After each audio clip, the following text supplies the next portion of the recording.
Astaghfirullah. Bismillahirrahmanirrahim.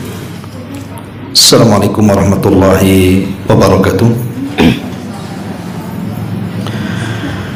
Alhamdulillah wassalatu wassalamu ala rasulillah wa ala alihi wa sahbihi wa mawalah wa la hawla wa la quwata illa billahi wa ba'du.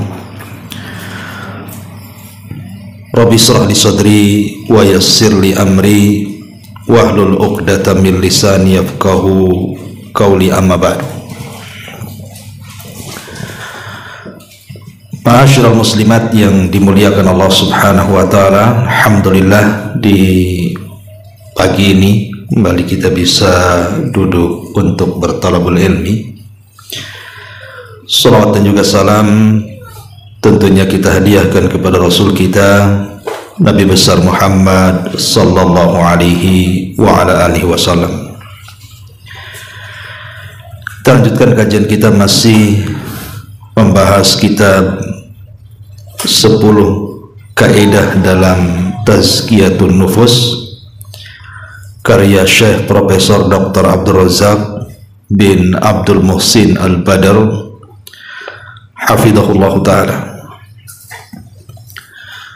Dan pagi ini kita akan membahas poin kedua tentang perkara-perkara yang bisa membersihkan jiwa adalah berdoa.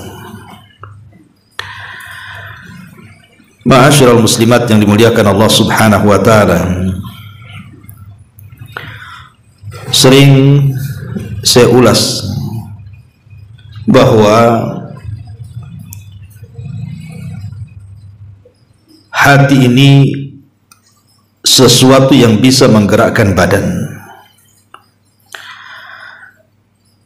Makanya kemudian perkara hati ini selalu menjadi fokus dalam Islam. Kita lihat bagaimana doa-doa yang diajarkan Nabi Shallallahu Alaihi Wasallam itu hampir secara keseluruhan itu bicara soal hati. Contoh saja yang disebutkan di beberapa hadis Nabi Shallallahu Alaihi Wasallam. Hadis yang dikeluarkan Imam Muslim dari Zaid ibn Arqam radhiyallahu an. Ada doa yang biasa dibaca Nabi Shallallahu Alaihi Wasallam, Allahumma inni a'udzubika minal ajzi wal kasal. Ya Allah, aku berlindung kepadamu dari al-ajzi. Ajzi itu artinya kelemahan. Wal kasali, dan kemalasan. Wal jubni wal bukhli, kepengecutan dan juga kebakhilan. Tentu empat perkara ini terkait dengan hati, karena sifat lemas, malas, pengecut, bakhil itu tidak mungkin tersumber kecuali dari hati. Makanya kenapa kemudian Nabi SAW berlindung dari empat perkara ini, supaya hati kita ini bersih. Lah, salah satu perkara yang bisa membersihkan hati selain daripada tauhid yang sudah saya jelaskan adalah berdoa. Dan di sini pengarang mu'alif hafidhahullah ta'ala mengatakan, laisa syai'un aqram 'ala Allah ta'ala minad du'a. Tidak ada sesuatu yang lebih istimewa di hadapan Allah Subhanahu wa taala melebihi berdoa. Karena tadi salah satu yang bisa membersihkan jiwa itu adalah doa. Ibu sering mendengar apabila seorang penceramah, kan ada tuh di muqaddimah ceramah itu, innal hamdalillah nahmaduhu wa nasta'inuhu wa nastaghfiruh, sampai kepada wa na'udzu billahi min syururi anfusina wa min sayyiati a'malina. dan aku atau kami berlindung kepada Allah dari keburukan jiwa-jiwa kami dan dari keburukan amal-amal kami. Itu selalu Nabi Shallallahu Alaihi Wasallam membawakan khutbatul hajah ini untuk mengingatkan bahwa membersihkan jiwa itu sangat penting sekali. Makanya Rasul selalu memukadimahi setiap ceramahnya dengan kalimat wa na'udzu billahi min syururi anfusina. Kami berlindung kepada Allah dari keburukan-keburukan jiwa-jiwa kami. Lihat bagaimana Rasul berlindung kepada Allah. Kalau sekelas Nabi saja berlindung supaya jiwanya dibersihkan oleh Allah Azza wa Jal, apalagi kita yang kita ini tidak ada jaminan dari Allah Subhanahu wa Ta'ala, tentu lebih harus lagi berlindung kepada Allah dari keburukan jiwa-jiwa kita. Karena di dalam jiwa kita itu ada hawa nafsu. Hawa nafsu inilah yang kemudian mendorong kita untuk melakukan maksiat. Makanya Allah mengatakan wa innan nafsa la ammaratun bisu. Jiwa ini terkadang mendorong seseorang untuk melakukan keburukan. Kenapa kemudian Islam itu sangat menganjurkan untuk terus senantiasa berdoa kepada Allah Azza wa Jalla supaya kita bisa menyetir hawa nafsu dengan doa kita itu, supaya terkontrol hawa nafsu. Karena hakikat doa itu artinya kita mengembalikan sesuatu kepada Allah dan merasa rendahnya kita di hadapan Allah, merasa hinanya kita di hadapan Allah, merasa miskinnya kita di hadapan Allah, sehingga kita meminta kepada Allah. Jadi doa itu termasuk senjata bagi seorang mukmin dalam membersihkan jiwa.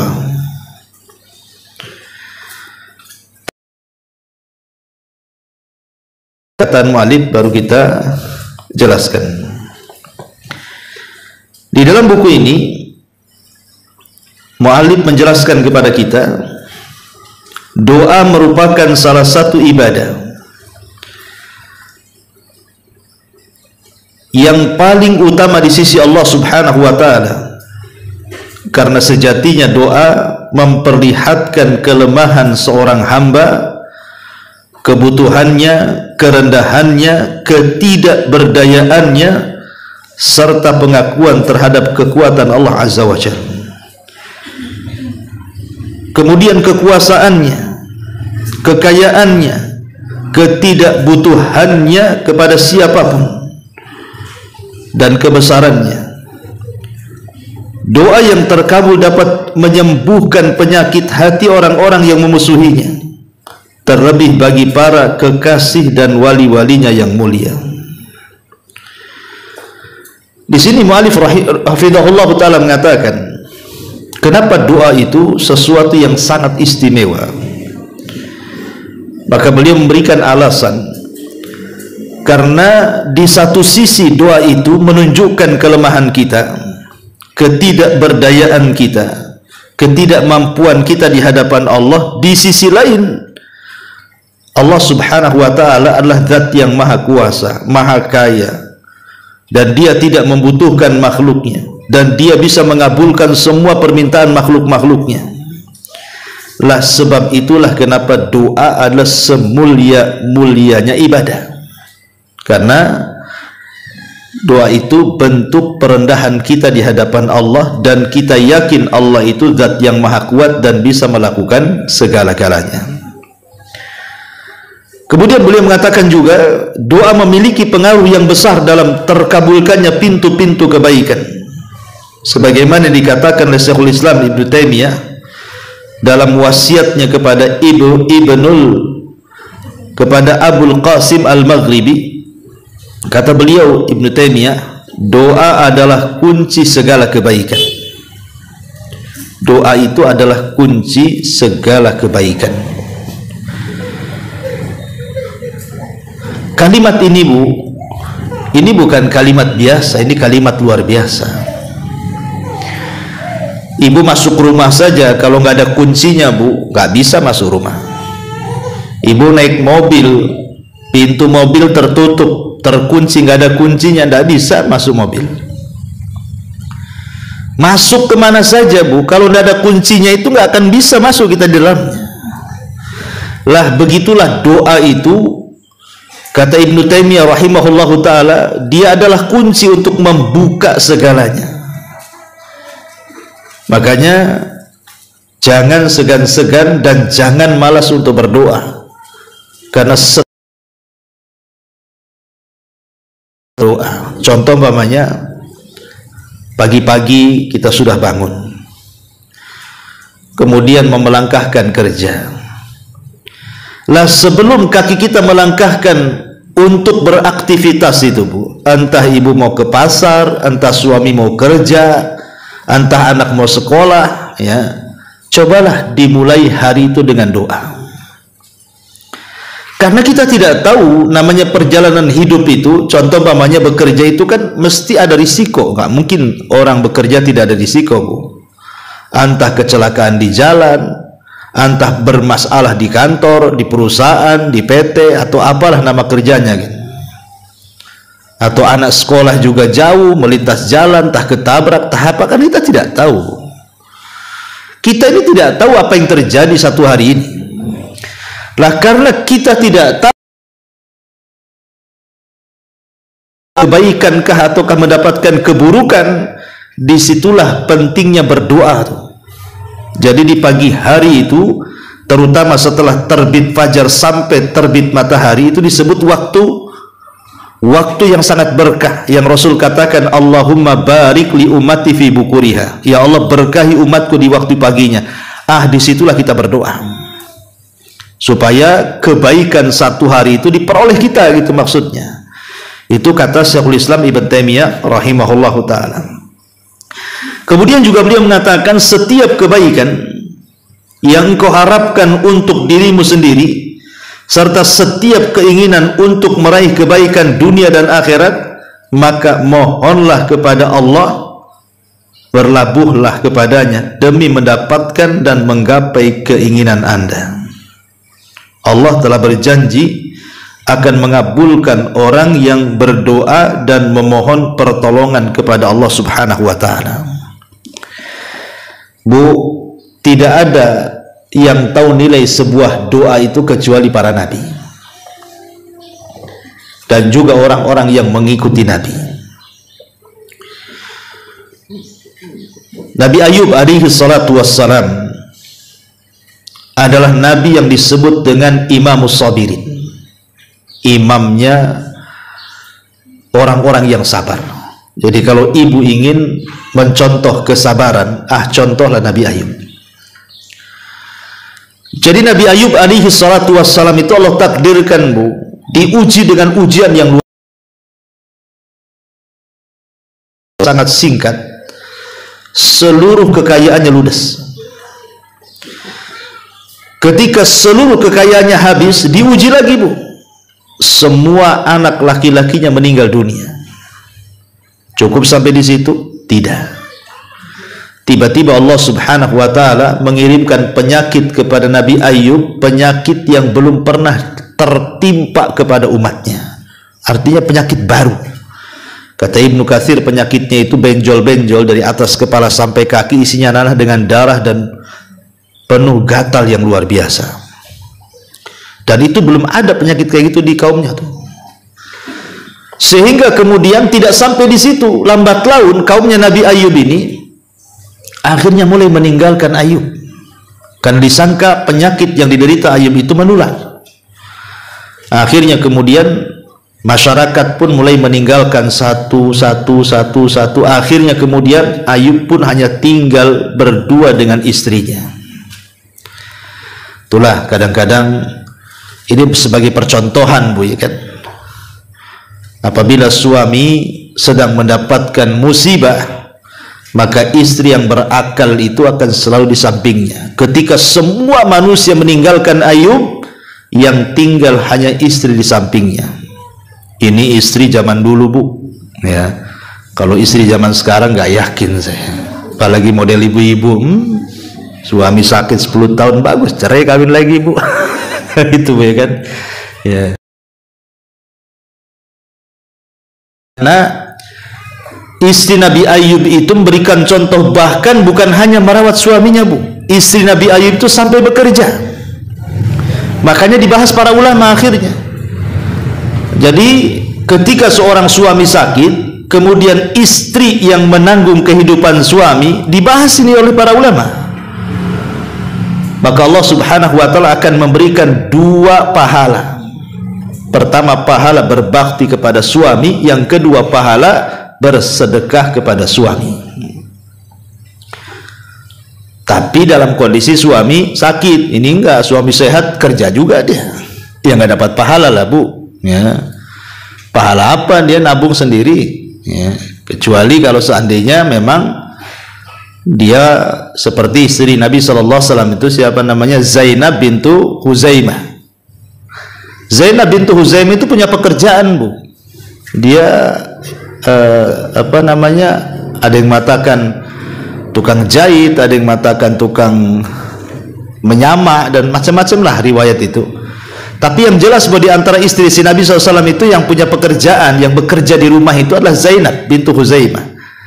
Sehingga dia selalu pegang uang bu, dan dia suka memberi dengan kekayaannya itu, membantu para fuqara wal masakin. Makanya digelari Ummul Masakin ya, dia digelari Ummul Masakin, ibunya orang-orang miskin. Itu Zainab bintu Huzaimah, itu salah satu istri Nabi itu ya. Betul-betul dia mencari kerja sampingan itu ya untuk membantu fuqara wal masakin. Tapi sayang dia umurnya tidak panjang. Ketika menikah dengan Rasul hanya beberapa bulan kemudian meninggal dunia. Kembali kepada kisah Nabi Ayub. Jadi Nabi Ayub alaihi salatu wassalam ini terpaksa akhirnya, karena dia sudah dijauhi oleh orang-orang kampung, makanya kemudian dia keluar buat tenda di perbatasan desa lah, mungkin bahasa kitanya, menjauh dari orang. Kemudian ada 2 kawannya Nabi Ayub itu yang masih setia ya, karena semasa Nabi Ayub sehat, Nabi Ayub berbuat baik kepada 2 orang kawannya ini, sehingga masihlah terkadang datang ke gubuknya, nengok, dan begitu seterusnya. Masalahnya 2 orang kawannya itu entah apa masalahnya, bercakap-cakaplah keduanya, ngobrol. Kata salah satunya mengatakan, lihat tuh Ayub tuh, kok nggak ada ya tanda-tanda penyakitnya mau disembuhkan, jangan-jangan dia dikutuk Allah katanya. Kata kawannya, kok kalau ngomong hati-hati gitu. Iya, kalau memang Nabi Ayub itu tidak dikutuk Allah, ya sembuhkanlah, minimalnya adalah benjolan-benjolan dia yang sembuh, ini yang ada makin parah katanya. Jangan-jangan Ayub itu melakukan dosa yang tidak pernah dilakukan kaumnya pula katanya. Lah, bisikan-bisikan kawan-kawan 2 kawannya ini kedengaran pula sama Ayub. Entah gimana caranya Ayub dengar. Dari situ sedih Ayub, karena dia tidak pernah merasa berbuat dosa. Karena sedihnya itulah dia akhirnya berdoa kepada Allah, yang doanya diabadikan dalam Quran. Apa doanya? Rabbi inni masaniyadh-dhur wa anta arhamur rahimin.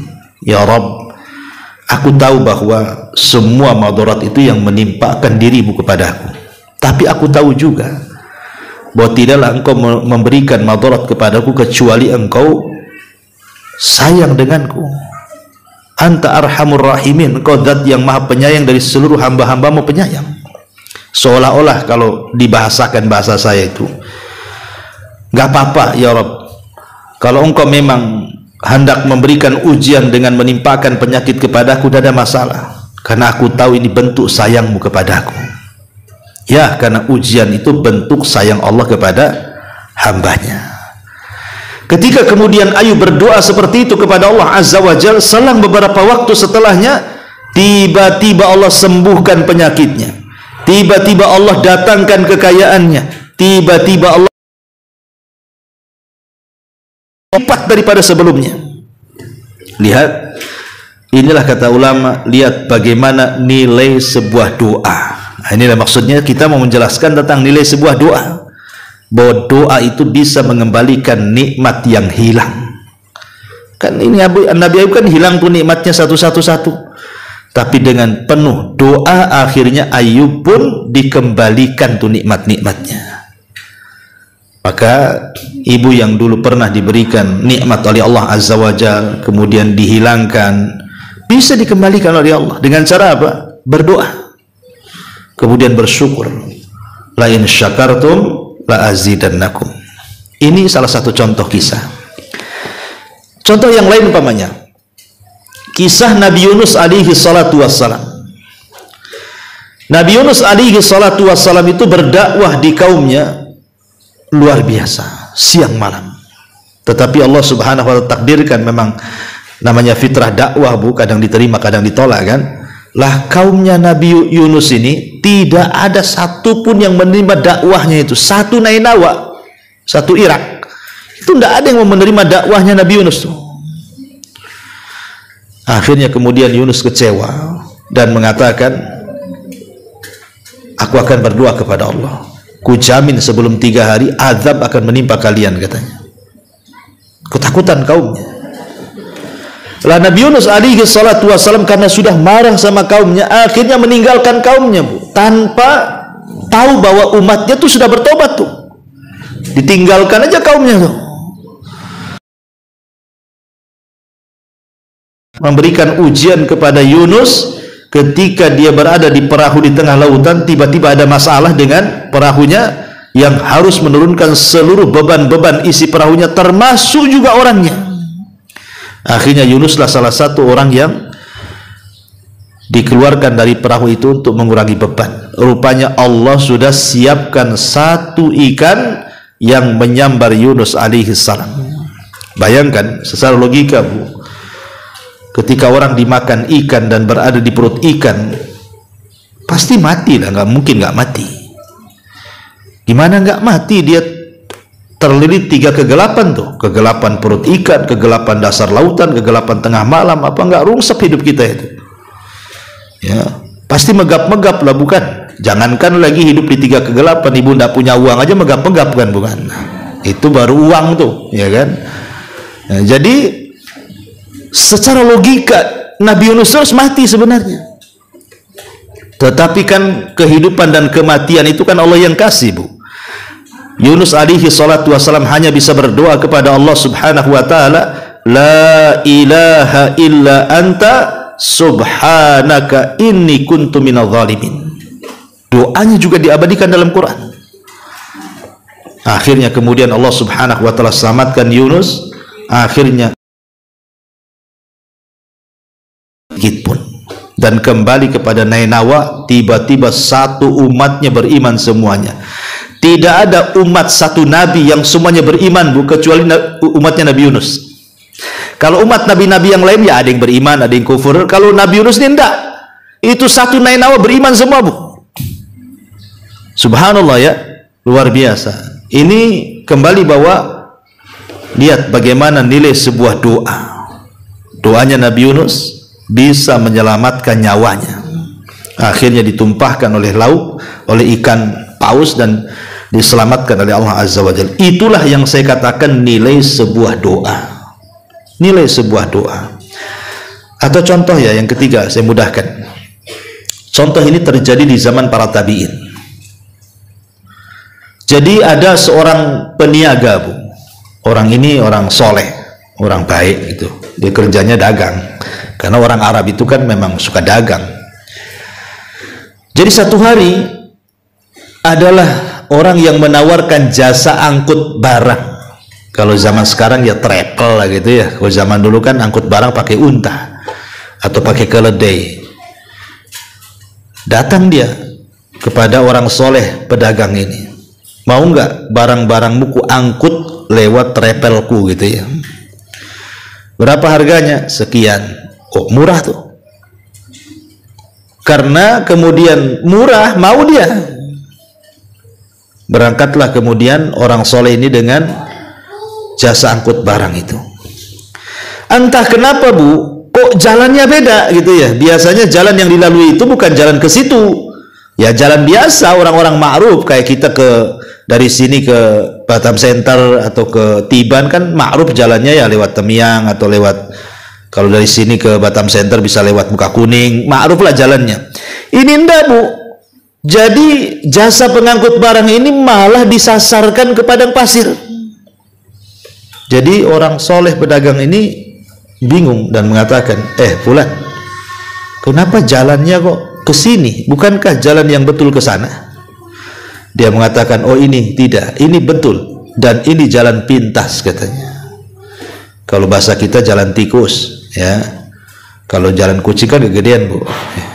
Jadi ya udahlah, percaya saja, karena kan dipikir dia memang travel gitu ya, punya jasa ngangkut barang, biasa ngangkut jasa orang, percaya dia.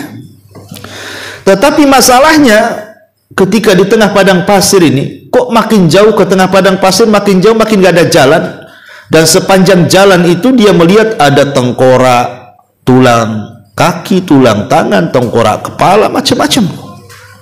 Mulailah merinding nih orang soleh ini. Ini jangan-jangan bukan orang baik, ini orang jahat nih, ya. Jangan-jangan dia perampok pula, nyamar jadi travel. Akhirnya kemudian berhenti dari tengah padang pasir, dan pengangkut jasa ini tiba-tiba mengeluarkan pedangnya, kemudian mengancam orang soleh peniaga ini. Kata orang soleh ini, siapa kamu? Pasti kau perampok ya? Kemudian dia mengatakan, iya saya perampok. Karena ketakutannya orang soleh ini, Bu, pedagang soleh ini, akhirnya dia mengatakan, ya sudah gini saja, kalau engkau ingin barangku, ambil semua barangku, tapi jangan kau ambil nyawaku, biarkan aku pulang, ambil semua barangku katanya. Tapi kata perampok, semua orang yang kurampok omongannya sama dengan kamu katanya, tapi tidak ada yang kau lepaskan, tetap kubunuh juga katanya. Enak aja kau mau lepas katanya. Akhirnya kemudian bingung nih orang yang meniaga ini, kan anda bisa melawan. Dari situlah dia terpikir ingin sholat. Kemudian dia terpikir ingin sholat dan minta waktu untuk berwudu. Masya Allah, ini perompak baik pula nih, kasih kesempatan pula dia berwudu. Habis berwudu kemudian sholat. Yang namanya habis sholat mau dibunuh oleh perampok, Bu, kira-kira Bu konsentrasi nggak tuh? Ibu datang perampok, kemudian nodongkan pistol, suruh baca surah Al-Fatihah. Hafal nggak tuh, Bu? Kira-kira gitu ya. Umpamanya ini pistolnya di atas kepala, ayo cepet baca surah Al-Fatihah, Bu. Apa nggak belepotan? Padahal hari-hari dibaca tuh, Bu. Lah sama juga dengan orang yang sholat ini, dia habis sholat mau dibunuh. Jadi dia mau pusing nih, mau baca apa, surat apa gitu kan, nggak hafal. Terlintaslah satu ayat, Bu. Apa ayatnya? Amman yujibul mudtarra idza da'a wa yakshifu su' ila akhiril ayat. Siapa lagi orang yang akan mengabulkan orang yang kesulitan kecuali Allah? Amman yujibul mudtarra idza da'a. Jadi ayat itu aja yang diulang, mumpung hafal, tapi dia tidak sadar bahwa dia kan lagi kesulitan tuh. Sementara ayat itu bicara soal pengabulan Allah terhadap orang yang kesulitan. Pas pula ayatnya. Maka ketika dia ingat satu ayat itu diulang-ulang sama dia, Bu, dalam sholatnya itu, entah yang membawa dia kenapa mengulang-ulang, yang jadi ulang-ulang ayat itu, sampai akhirnya Allah berikan ma'unah, berikan karomah. Karomah itu keanehan yang diberikan kepada para wali. Kalau sihir kepada tukang, kalau sihir kepada dukun, kalau mukjizat kepada nabi, ya. Adapun karomah maunah itu kepada orang yang beriman. Tiba-tiba, Bu, datang kuda, entah dari mana datangnya, putih bersih dengan penunggangnya putih, membawa pedang di tangannya, melesat selesat-lesatnya, tiba-tiba kemudian memenggal kepala malaikat. Ya, ini kisah nyata disebutkan oleh Imam Az-Zahabi rahimahullahu taala. Tapi lihat di sini kekuatan doa dalam sholat. Karena orang ini kan lagi sholat, Bu. Sholat itu apa sih artinya? Doa. Sholat itu secara bahasa doa. Secara istilah dimulai dengan takbiratul ihram, diakhiri dengan salam. Dan isi sholat itu ya doa semua tuh. Bayangkan, itulah nilainya sebuah doa namanya. Baik, kemudian di sini pengarang mengatakan Allah telah berjanji akan mengabulkan orang yang berdoa dan memohon pertolongan kepadanya. Allah berfirman, dan Tuhanmu berfirman, berdoalah kepadaku, niscaya akan kuperkenankan doamu. Amirul Mukminin Umar bin Khattab radhiyallahu anhu berkata, aku tidak berkepentingan terhadap dikabulkannya doa. Yang terpenting bagiku ialah tetap berdoa. Jika aku terilhami untuk berdoa, maka aku yakin akan dikabulkan doaku. Lihat, ini contoh bagi kita, Bu. Jangan pikir soal pengabulan. Jangan banyak-banyak berpikir soal dikabulkan atau tidak sebuah doa itu. Tapi pikirkan kualitas doa. Ya, jangan berpikir, kenapa ya Allah tidak ngabulkan saya ya? Kok hari-hari saya berdoa, kok nggak nampak tuh pengabulan-pengabulan? Tetap aja saya kere, tetap aja saya begini-begini. Ya, nggak sembuh-sembuh penyakit saya. Tetap anak saya nakal macam-macam. Jangan terpikir soal pengabulan, Bu. Tapi berpikirlah soal kualitas doa. Terus yang dipikirkan itu kualitas doanya. Dan itu adalah saran daripada Umar bin Khattab. Kalau doa kita ingin diijabah, perbaiki kualitas doanya. Apa sih syarat-syaratnya? Apa rukun-rukun? Diperhatikan. Kapan waktu-waktu mustajab? Di mana tempat-tempat mustajab? Perhatikan. Ya. Justru dengan memperhatikan doa itu sendiri, itulah penyebab mustajab doa tuh. Masyaallah muslimat yang dimuliakan Allah Azza wa Jalla, ini adalah saran daripada Umar bin Khattab radhiyallahu anhu. Kemudian juga diriwayatkan dari Mutarrib bin Syikir bahwasanya dia berkata, saya teringat tentang perkara yang menghimpun semua kebaikan, dan ternyata kebaikan itu sungguh banyak. Di antaranya puasa, kemudian salat, dan ternyata semua itu berada di tangan Allah, sedangkan dirimu tidak akan mampu meraih apa yang ada di tangan Allah kecuali dengan cara memintanya. Kemudian dia pun memberikannya kepadamu. Oleh karena itulah penghimpunan segala kebaikan adalah doa. Begini maksudnya riwayat ini, Bu. Yang punya harta itu siapa? Allah. Kita ini makhluk miskin. Kita brojol saja, nggak bawa apa-apa kan, Bu ya. Di khitan pun tidak, nggak pakai pakaian. Ada bayi yang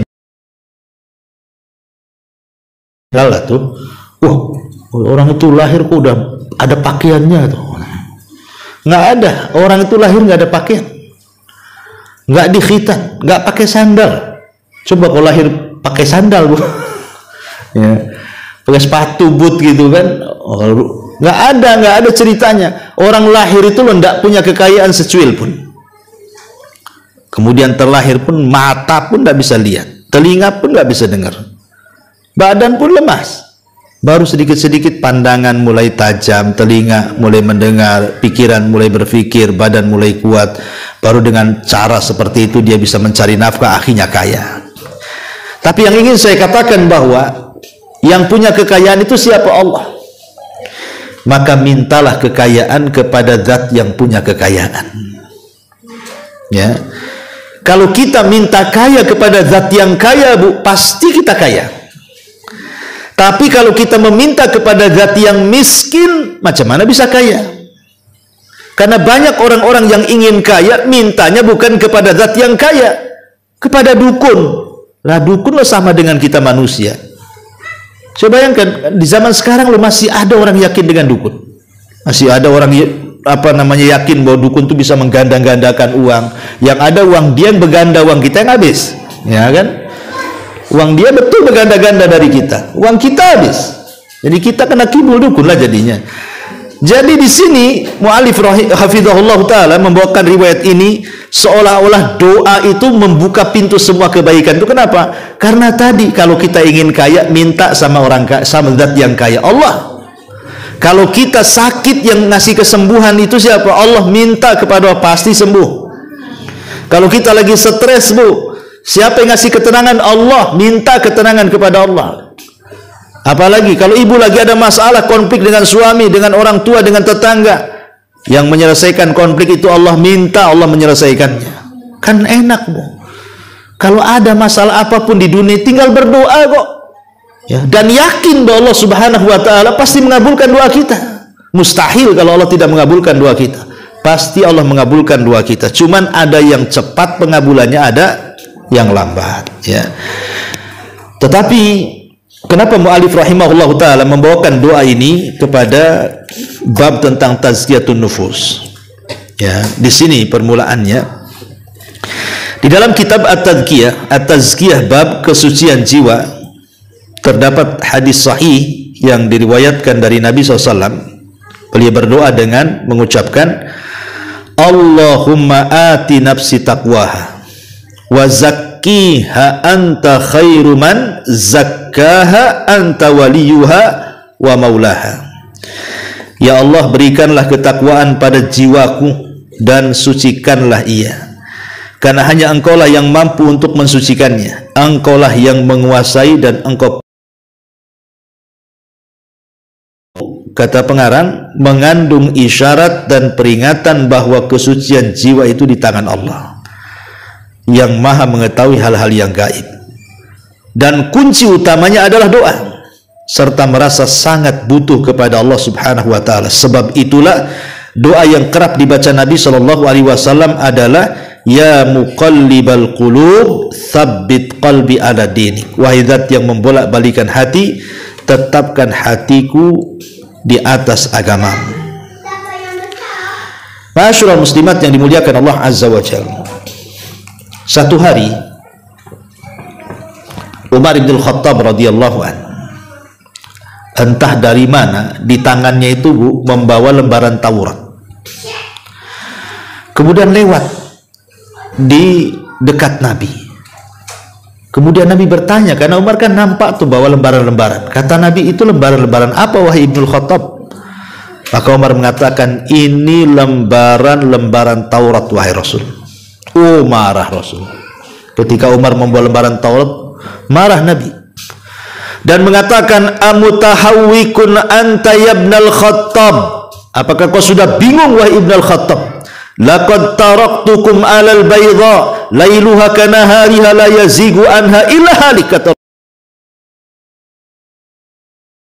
si terang benerang, malamnya seperti siangnya, yang tidak berpaling kecuali hancur. Kau enggak yakin pula dengan Islam sehingga kau bawa lembaran Taurat wahai Ibnul Khattab? Kata Rasul, lempar Taurat itu. Akhirnya oleh Umar pun dilempar.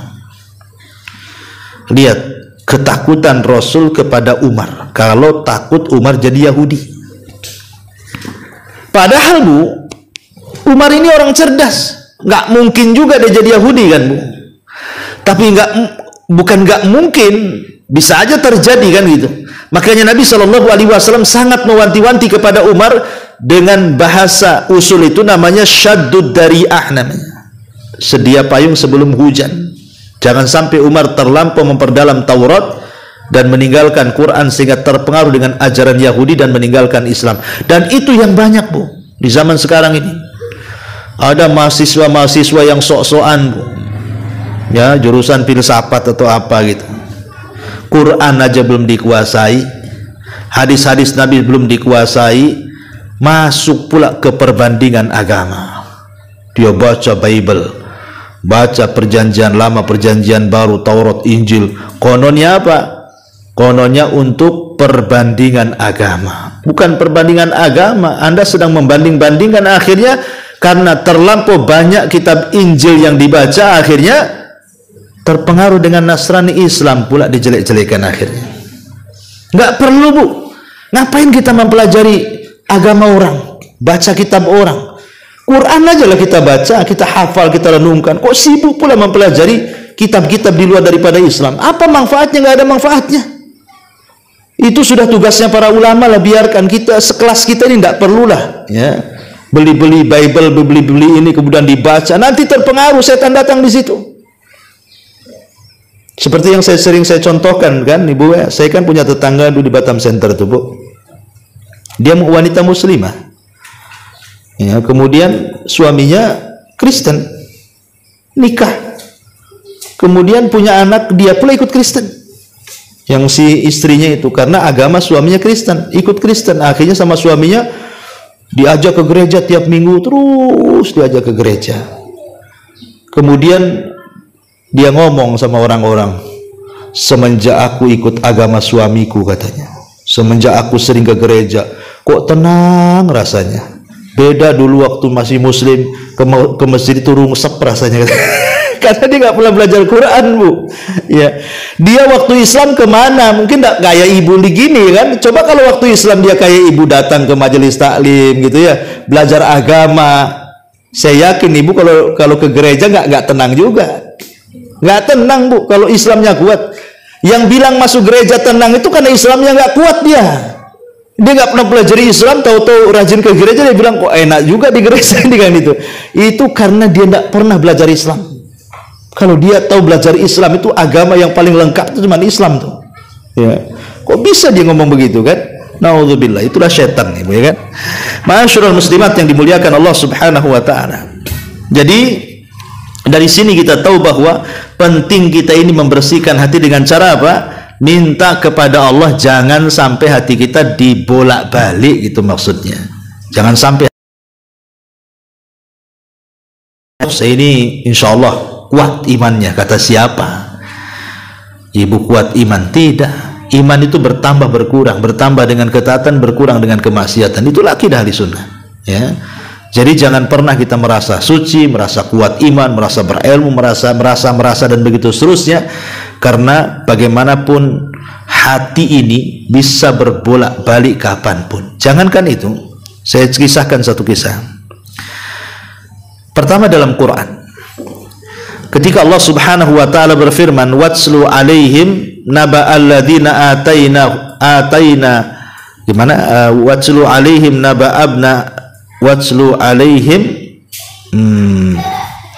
alladzina ataina, aduh lupa ayatnya, Bu ya. Jadi ayat ini bercerita soal seorang laki-laki di zaman Bani Israel namanya Bal'am ibn Ba'urah. Bal'am ibn Ba'urah ini, Bu, Allah anugerahkan kepada dia mampu menguasai Ismul A'zam. Ismul A'zam itu nama Allah yang sangat agung, yang kalau berdoa dikabulkan tuh, Bu. Entah kenapa si Bal'am ini di ujung-ujung akhirnya datang pejabat merayu dia untuk mendoakan keburukan kepada Nabi Musa dan juga Bani Israel. Awalnya tidak mau si Bal'am itu, marah-marah dia, masa aku mendoakan keburukan sama Nabi Musa, yang benar aja katanya kan, dia nabi, saya ini siapa katanya gitu bahasanya. Tapi karena lama-lama, Bu, diiming-imingi, nanti aku kasih kau jabatan, nanti aku kasih kau uang banyak, nanti aku kasih kau uang banyak, macam-macam, pokoknya diiming-imingi dengan dunia lah. Lama-lama mau juga dia. Makanya bahasa Al-Quran itu apa? Fansalakha fakana minal ghawin. Fansalakha fakana minal ghawin. Maka dia pun insalah. Insalah itu bahasa kulit ganti baju, ular ganti baju, ganti kulit. Itu dalam bahasa Arabnya insalah namanya. Jadi kalau ular ganti kulit itu namanya insalah. Seolah-olah apa? Si Bal'am ini ganti kulit, yang tadinya beriman jadi kufur karena mendoakan keburukan kepada Nabi Musa tuh. Makanya turun ayat ini, sehingga Allah permisalkan dia seperti anjing, famathaluhu kamathali kalbin.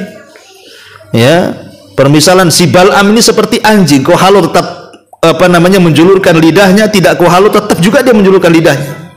Itulah Allah mempermisalkan Bal'am ibn Ba'urah. Kalau sekelas Bal'am bin Ba'urah yang dijelaskan dia ahli Taurat, bisa kufur, Bu, hanya gara-gara dunia. Apalagi sekelas ibu kan itu ya.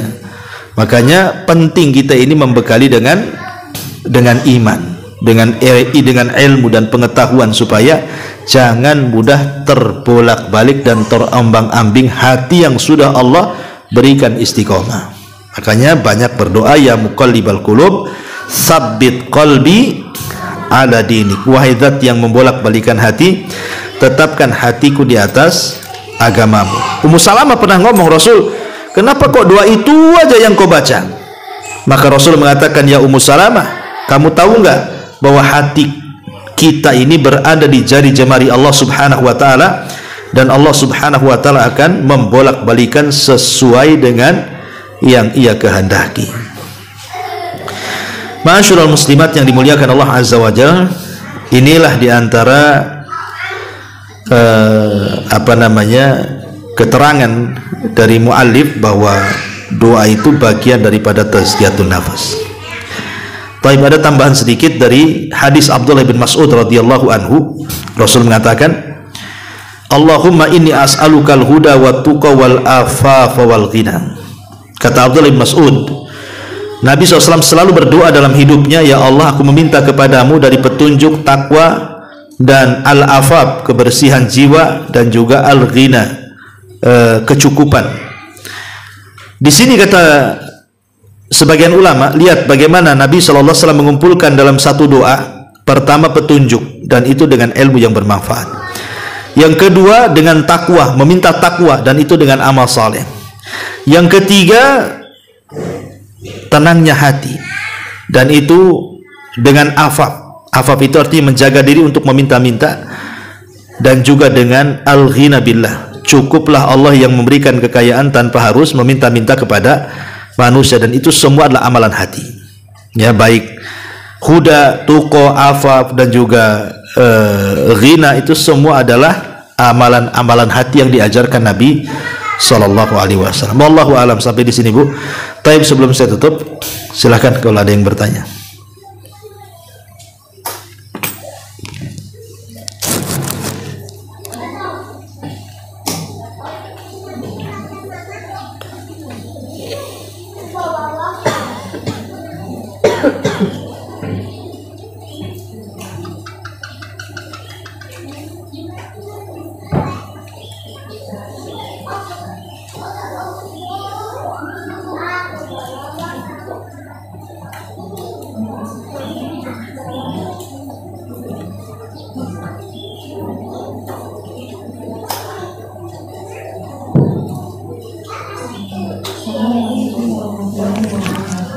Waalaikumsalam warahmatullahi wabarakatuh. Iya.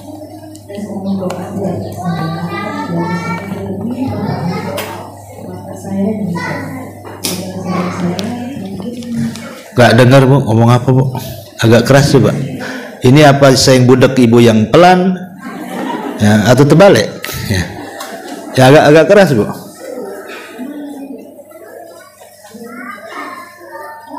Mohon doa buat saya, Ustaz. Iya. Keluarga saya.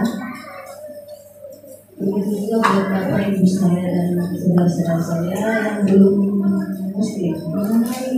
Masya Allah. Doa di sujud terakhir yang ke-60, alhamdulillah tidak ditinggalkan gitu. Semoga saya dan keluarga saya juga Allah beri hidayah Islam. Amin, amin. Memberi kekuatan untuk menjaga taufik dan hidayah yang Allah kasih kepada kami. Insyaallah dan istiqamah. Alhamdulillah, saya bersyukur mempunyai suami yang melaluinya Allah berikan dan kenalkan saya untuk mengenal agama Islam. Alhamdulillah. Alhamdulillah. Alhamdulillah. Doa Ustaz supaya kita ditetapkan dan dimatikan dalam keadaan Islam. Amin, insyaallah. Saya juga bersaksi, Ustaz.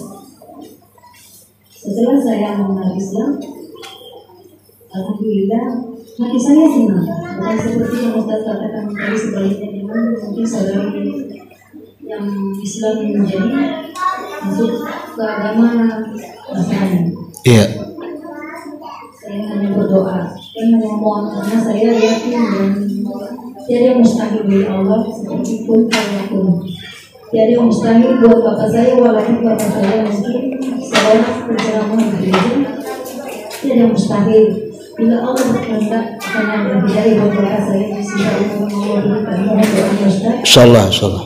Katakan buat saudara-saudara saya yang ada di dalam majelis ini untuk mendukung saya dan membantu doa buat saya dan anak saya. Mohon kuatkan.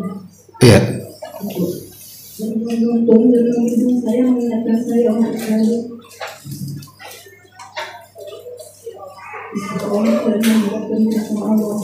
Insyaallah, insyaallah. Jadi pertanyaannya apa nih, Bu? Pertanyaan saya, Pak, selama ini saya meminta sama Allah, berdoa supaya Allah berikan taufik dan hidayah Islam kepada Bapak Ibu hamba, kepada Bapak Ibu saya dan kepada saudara-saudara saya yang belum Islam. Dan saya juga niat atau saya berinfak atau bersedekah atas nama orang tua saya. Katanya di Islam kita diajarkan untuk selalu masih memberikan doa mendoakan orang tua di ibu saya. Dan kalau saya bersedekah atau infak atas nama orang tua saya, apakah itu sampai seperti sampainya doa saya sebelum orang tua saya meninggal? Orang tuanya udah meninggal tuh belum? Betul, Ustaz. Oke. Dah? Ya. Waalaikumsalam warahmatullahi wabarakatuh. Ya, alhamdulillah, salatu wassalamu ala rasulillah amma ba'du. Ya, semoga Allah subhanahu wa ta'ala memberikan Islam, karena bagaimanapun ada hadis Nabi sallallahu alaihi wasallam, al-qabid ala dinihi kal qabid alal jamri. Orang memegang agama itu seperti memegang bara api, dan sifat bara api itu panas. Terkadang orang-orang yang hijrah ini, baik dari non muslim kepada Islam atau mungkin orang yang dulunya ahli maksiat kemudian taubat, terkadang di awal-awal hijrah itu Allah uji itu macam-macam masalah, ya. Allah uji. Terkadang ujian itu datang dari setan pula, disuruh balik lagi ke agamanya. Seperti seorang dukun yang pernah bercerita itu, pernah juga dia ceritakan di salah satu TV gitu ya. Dulu dia berdukun besar, kemudian bertobat.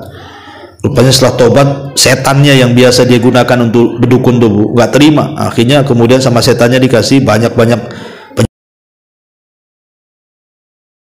dukun. Tapi alhamdulillah dia istiqomah.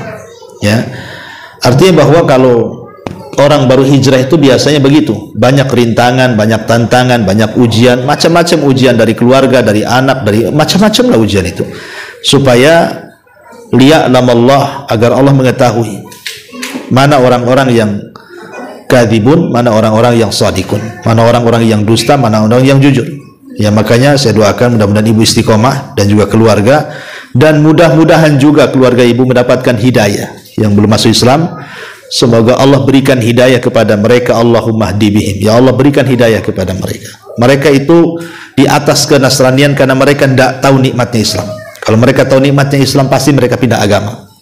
Makanya apa yang harus ibu lakukan? Pertama, berdoa, karena doa itu silahul mukmin.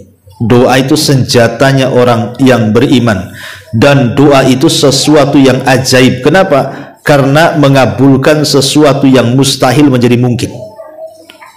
Ingat ya, doa itu mengabulkan sesuatu yang kita anggap mustahil tapi mungkin bagi Allah. Contoh, Umar bin Khattab radhiyallahu anhu. Umar ini setiap hari berdoa, ya Allah wafatkan aku dalam kondisi syahid di negara yang Rasul tempat hijrah di situ, di tempat yang Rasul hijrah di situ, Madinah. Jadi permintaan Umar dua, satu minta diwafatkan syahid, yang kedua di negeri yang Rasul hijrah di situ, Masjid Nabawi, di negeri Madinah. Ini kan dua-duanya mustahil, Bu. Siapa yang mau menyerang Madinah? Di zaman Umar itu kuat Islam. Persia aja takluk sama Umar, Siapa yang mau menyerang Madinah sehingga Umar kemudian mati syahid di Madinah? Kan mustahil, Bu. Tapi tidak ada yang mustahil bagi Allah. Rupanya mati syahidnya Umar bukan karena perang, tapi karena dibunuh orang kafir namanya Abu Lulu Al-Majusi, budaknya Mughirah. Ya. Yang bunuh Umar itu orang yang tidak pernah sujud. Dari sini kata para ulama, lihat terkadang doa itu menjadikan sesuatu yang mustahil menjadi mungkin. Maka tidak ada yang mustahil bagi Allah. Betul kata ibu tadi. Walaupun mungkin orang tua ibu sebelah gitu ya, memang seorang penceramah atau apa gitu kan, tidak ada yang mustahil bagi Allah. Banyak kok para dai yang menyeberang, ya bahasanya saya menyeberang dari non muslim ke Islam dan mereka mengakui kebenaran Islam. Tidak ada yang mustahil bagi Allah. Adapun pertanyaan ibu tentang masalah doa, ya penting memang doa. Selama dia masih hidup, Bu, selama orang tua masih hidup, ibu, bapak, saudara, saudari, keponakan, sepupu atau apalah keluarga itu, selama mereka masih hidup, artinya ada kesempatan tobat.